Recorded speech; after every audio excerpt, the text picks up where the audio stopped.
आज की कहानी है गुस्से का इलाज। एक जॉइंट परिवार था।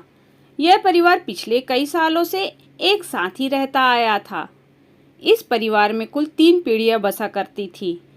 लोग इनकी एकता की मिसालें दिया करते थे, लेकिन एक नई बहू के इस परिवार में दाखिल होने से इस परिवार की शांति अब खतरे में आ चुकी थी। यह नई बहू स्वभाव की खराब नहीं थी, लेकिन जब इसे गुस्सा आता था तो वह किसी को भी कुछ भी बोल देती थी और उसे हर छोटी मोटी बात पर गुस्सा आ जाया करता था। इस वजह से अब पूरे परिवार में तनाव रहने लगा था। ऐसा लगता था कि इतने सालों से जो परिवार एकजुट था वो अब कभी भी टूट कर बिखर सकता है। गुस्सा शांत होते ही बहू को अपनी गलतियों का एहसास होता। वह पश्चाताप करती, लेकिन फिर सब भुलाकर अगली बार गुस्सा करती और वही बातें दोहराती। एक बार उनके घर एक साधु बाबा आया। इस नई बहू ने अपनी परेशानी उस बाबा को बताई और उससे कोई उपाय हो तो बताने के लिए कहा।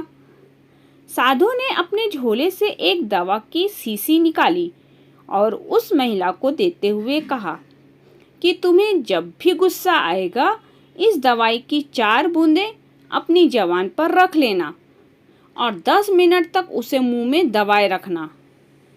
अगर तुम 10 मिनट तक उसे नहीं मुंह में रख पाई तो यह दवा काम नहीं करेगी। महिला ने अगले दिन से ही उस साधु बाबा की दी दवाई का इस्तेमाल करना शुरू कर दिया।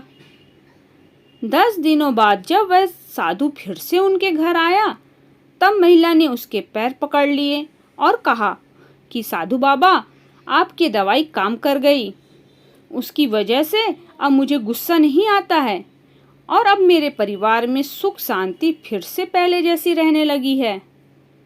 साधु ने हंसते हुए कहा कि मैंने जो तुम्हें दवाई दी थी दरअसल वह कोई दवाई थी ही नहीं। शीशी में तो मात्र पानी भरा था। तुम्हारा गुस्सा किसी दवाई की वजह से नहीं बल्कि गुस्सा आए तब शांत रहने की वजह से खत्म हुआ है। दोस्तों, आप में से कितने लोग हैं मानते हैं कि गुस्सा आए तब शांत रहने से गुस्सा अपने आप कम हो जाता है? बड़े बुजुर्ग या हमारी धार्मिक पुस्तकें तो यही बताती हैं। गुस्से का एकमात्र इलाज मौन ही है। धन्यवाद।